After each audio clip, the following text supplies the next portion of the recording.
الحمدللہ رب العالمین والصلاة والسلام علی اشرف الانبیاء والمرسلین سیدنا و مولانا محمد وعلی آلہ وصحبہ اجمعین، اما بعد۔ قال اللہ تبارک و تعالی فی القرآن المجید والفرقان الحمید، اعوذ باللہ من الشیطان الرجیم، بسم اللہ الرحمن الرحیم۔ وَأْمُرْ أَهْلَكَ بِالصَّلَاةِ وَاصْطَبِرْ عَلَيْهَا لَا نَسْأَلُكَ رِزْقًا نَحْنُ نَرْزُقُكَ وَالْعَاقِبَةُ لِلتَّقْوَىٰ، صدق اللہ العظیم۔ وقال النبی صلی اللہ علیہ وسلم: الصلاة معراج المؤمن وجعلت قرة عینی فی الصلاة والصلاة عماد الدین، او کما قال النبی صلی اللہ علیہ وسلم۔ ناظرین کرام، پچھلی ویڈیو میں نماز کے واجبات بیان کیے گئے تھے۔ اب انشاءاللہ اس ویڈیو میں نماز کی سنتیں بیان کی جائیں گی۔ فرمایا نبی پاک صلی اللہ علیہ وسلم نے: علیکم بسنتی و سنت خلفاء راشدین المہدیین، تو میری سنت کو لازم پکڑو اور میرے خلفاء راشدین کی سنت کو لازم پکڑو۔ مقصد یہ کہ وہ نماز جو نبی پاک صلی اللہ علیہ وسلم نے ادا فرمائی ہے اور آپ کی اقتداء میں صحابہ کرام نے ادا فرمائی ہے، وہی نماز معتبر ہے، مستند ہے اور عند اللہ مقبول ہے۔ تو نماز کی پہلی سنت یہ ہے کہ دونوں ہاتھوں کو اٹھانا کانوں کی لو تک، اور دونوں ہاتھوں کی انگلیوں کا کشادہ رکھنا، یعنی اپنی قدرتی حیث پر۔ تو یہ ہاتھ اٹھانا، انگلیوں کو کشادہ رکھنا، قبلہ رخ رکھنا، یہ سنت ہے۔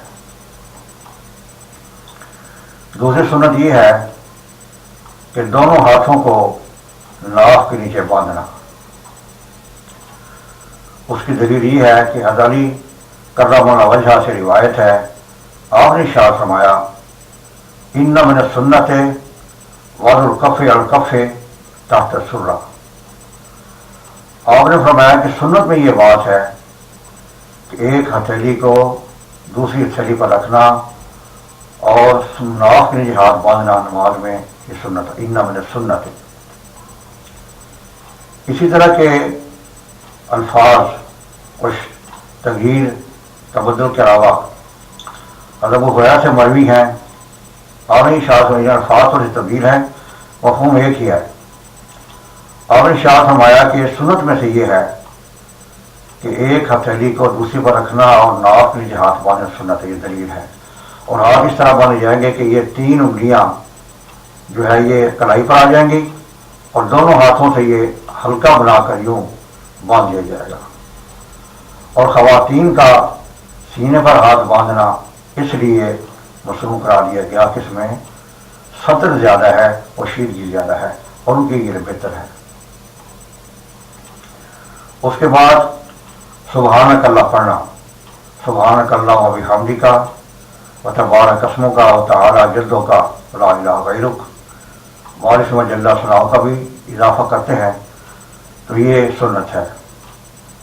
اس کے بعد اعوذ باللہ من الشیطان الرجیم پڑھنا، پھر بسم اللہ الرحمن الرحیم پڑھنا، یہ سنت ہے۔ اس کے بعد 4 رکعت والی نماز جو فرض ہے، اس کی آخری 2 رکعتوں کو میں صرف علم شریف پڑھنا، سورہ فاتحہ پڑھنا۔ اس کے بعد سنت یہ ہے کہ سبحانک اللہم و بحمدک، اعوذ باللہ من الشیطان الرجیم، بسم اللہ الرحمن الرحیم، ان کو آہستہ پڑھنا۔ اس کے بعد سنت ہے کہ قرأت مسنونہ پڑھنا۔ قرأت فرض میں نے عرض کیا ہے کہ ایک آیت ہی آدمی پڑھ لے تو نماز ہو جاتی ہے، مگر سنت کے مطابق جو قرأت کی جائے گی، مثلا ایک بڑی صورت ہے، جتنی بھی آدمی پڑھ سکے، تو قرأت مسنونہ پڑھنا یہ سنت ہے۔ اس کے بعد رکوع میں جانا، رکوع کرنا فرض ہے، اور رکوع میں دونوں ہاتھوں کی کشادہ انگلیوں سے گھٹنوں کو پکڑنا، یعنی یہ رکوع کی حیت ہے جو سنت کے مطابق اس طرح ہونا چاہیے۔ اور رکوع میں 3 بار سبحان ربی العظیم پڑھنا یہ سنت ہے، اور زیادہ پڑھنا مستحب ہے۔ اس کے بعد کھڑا ہونا قوما اور کہنا سمع اللہ لمن حمیدہ، یہ امام کو کہنا ضروری ہے، اور مقتدی کو ہے کہ اللہم ربنا لک الحمد۔ اگر تنہا کوئی آدمی نماز پڑھے دونوں کہے گا سمع اللہ لمن حمیدہ اللہم ربنا لک الحمد، یہ سنت ہے۔ اس کے بعد سجدہ میں جائے گا، سجدہ کرنا فرض ہے۔ سجدہ میں جاتے وقت دونوں گھٹنوں کا پہلے رکھنا، پھر دونوں ہاتھوں کا رکھنا، پھر چہرہ اور رکھنا، یعنی ناک اور ماتھا، اس میں یہ ہے کہ یہ سنت ہے۔ اس طرح رکوع میں سجدہ میں جانا سنت ہے کہ پہلے دونوں گھٹنے پھر ہاتھ۔ اگر کوئی آدمی مریض ہے یا اس کے جوڑوں میں درد ہے، گھٹنوں میں درد ہے، عام طور ایسا ہوتا ہے، وہ جیسے بھی چاہے سجدہ میں جا سکتا ہے۔ اس کے لیے ضروری نہیں کہ پہلے جب تک گھٹنے نہیں رکھے گا یہ ہاتھ نہیں تو سجدہ نہیں ہوگا، بلکہ جس طرح بھی چاہے جا سکتا ہے۔ اس کے بعد سجدہ میں سبحان ربی الاعلیٰ 3 مرتبہ کہنا یہ سنت ہے، زیادہ کہنا مستحب ہے، اور جو ہاتھوں کی انگلیاں ملی ہوئی ہوں اور قبلہ رخ ہوں۔ سجدہ میں جب جائے گا تو دونوں ہاتھوں جب ہاتھ رکھے گا اس کی دونوں ہاتھوں کی انگلیاں آپس میں ملی ہوئی ہوں اور قبلہ رخ ہوں، یہ سجدہ میں جانا کا سنت طریقہ ہے۔ اس کے بعد جلسہ، اٹھ کر بیٹھ جائے گا، تو جلسہ اور تشہد میں اتحیات پڑھتے وقت اس طرح بیٹھے گا کہ دانا پاؤں کھڑا رکھے گا، بایاں پاؤں بچھا کر سر بیٹھ جائے گا۔ اس میں مسئلہ کی بات یہ ہے کہ کوئی آدمی اس طرح نہیں بیٹھ سکتا۔ اکثر حضرات گھٹنوں کے درد میں مبتلا ہوتے ہیں، گھٹنے کام نہیں کرتے، جب بوڑھے ہو جاتے ہیں، اس طرح وہ نہیں بیٹھ سکتے۔ جیسے بھی چاہیں بیٹھ سکتے ہیں، تورک یعنی چوکڑی مار کر، آلتی پالتی مار کر بیٹھ سکتے ہیں، یا دونوں پاؤں کھڑا رکھ کر بیٹھ سکتے ہیں، یہ جس طرح بیٹھیں بیٹھ سکتے ہیں۔ مگر جو آدمی تندرست ہے اس کی ضروری ہے کہ وہ اس طرح بیٹھے کہ دانا پاؤں کھڑا رکھے، بائیں پاؤں بچھائے، اور بیٹھتے وقت دونوں ہاتھوں کا رانوں پر رکھنا سنت ہے۔ اس کے بعد تشہد پڑھنا یہ واجب ہے۔ درود شریف پڑھنا، دعا پڑھنا یہ سنت ہے۔ درود شریف اللہم صلی علی محمد وعلی آل محمد کما صلیت علی ابراہیم وعلی آل ابراہیم انک حمید مجید اللہم بارک علی محمد وعلی آل محمد کما بارکت علی ابراہیم وعلی آل ابراہیم انک حمید مجید، یہ درود پاک پڑھنا سنت ہے، اور یہ درود پاک نبی پاک صلی اللہ علیہ وسلم نے اپنی زبان مبارک سے صحابہ کرام کو سکھایا ہے۔ اس لیے یہ درود پاک پڑھنا سب سے زیادہ فضیلت والا ہے۔ یعنی نماز کے بعد میں بتا رہا ہوں، اگر نماز کے بعد کوئی آدمی دوسری پڑھنا چاہتا ہے تو یہ درود پاک سب سے زیادہ اجر ثواب فضیلت والا ہے۔ اس کے بعد سنت یہ ہے کہ دعا پڑھنا، درود پاک پڑھنے کے بعد پھر دعا پڑھنا، رب اجعلنی مقیم الصلاۃ ومن ذریتی ربنا وتقبل دعاء ربنا اغفر لی ولوالدی وللمؤمنین یوم یقوم الحساب، یہ درود پاک پڑھنا اور دعا پڑھنا یہ سنت ہے۔ اس کے بعد السلام علیکم ورحمۃ اللہ کہتے وقت دائیں طرف منہ پھیرنا اور بائیں طرف منہ پھیرنا،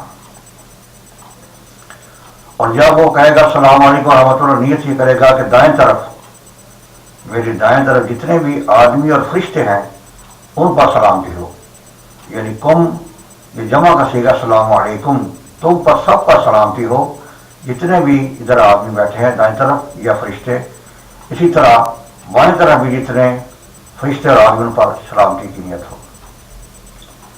تو یہ نماز کی سنتے ہیں۔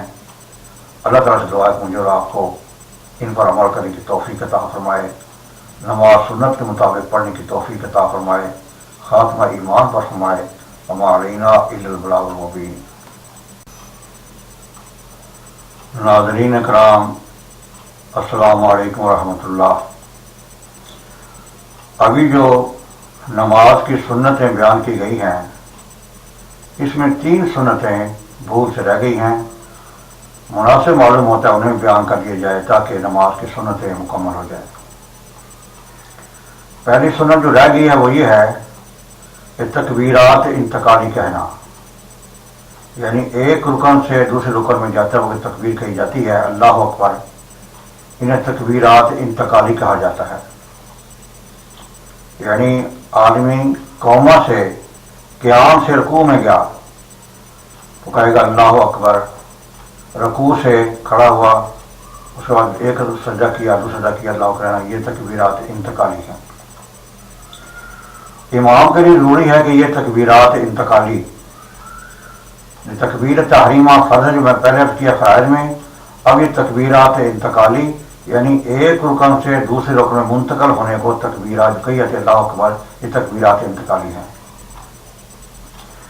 تو امام صاحب تکبیرات انتقالی اونچی آواز سے کہے گا اور اس سے اپنی نیت بھی کرے گا اور مقتدی کی نیت بھی کرے گا، جتنے لوگ اس پیچھے نماز پڑھ رہے ہیں سب کی نیت کرے تکبیرات انتقالی کہتے وقت۔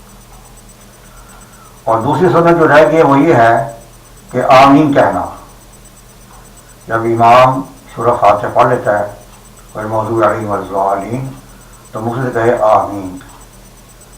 اس کا معنی یہ دعا ہے، اس کا معنی یہ ہے کہ بندہ عرض کرتا ہے باری تعالیٰ ایسا ہی ہو، جو میں نے سورہ فاتحہ میں دعا مانگی ہے باری تعالیٰ قبول فرما ایسا ہی ہو، یہ آمین کہنا سنت ہے۔ اب یہ مسئلہ کہ آمین اونچی آواز سے کہی جائے یا آہستہ آواز سے کہی جائے اختلافی مسئلہ ہے، جیسی بھی کہے گا نماز ہو جائے گی، بہرحال آمین کہنا سنت ہے۔ تیسری سنت جو رہ گئی وہ یہ ہے الاشارۃ بالصبابہ، یعنی جب وہ تشہد میں جاتا ہے تشہد پڑھتا ہے تحیۃ اللہ والصلاۃ والطیبات ہو تو اشہد ان لا الہ الا اللہ، اشہد ان لا الہ کو کھڑی کرے گا، الا اللہ پر گرا دے گا اور ہاتھ اسی حیرت پر رکھے گا، یعنی سبابہ سے اشارہ کرنا اشہد ان لا الہ الا اللہ، اشہد ان لا الہ الا اللہ پر گرا دے گا۔ اسے کہتے ہیں اشارۃ بالصبابہ، یعنی سبابہ سے اشارہ کرنا، یہ بھی سنت ہے۔ اور بعض حضرات کے اس کو سنت نہیں مانتے، بہرحال جمہور علماء کا احناف کا مسلک یہ ہے کہ یہ اشارہ بالصبابہ کرنا یہ سنت میں سے ہے۔ بہرحال اگر کوئی آدمی کر لے گا تو ثواب ہے، نہیں کرے گا تو گناہ نہیں ہے۔ تو یہ 3 سنتیں رہ گئی تھیں۔ اللہ تعالیٰ سے دعا ہے کہ مجھے آپ کو سب سنت پر عمل کرنے کی توفیق عطا فرمائے، خاتمہ ایمان پر فرمائے، وما علینا الا البلاغ المبین۔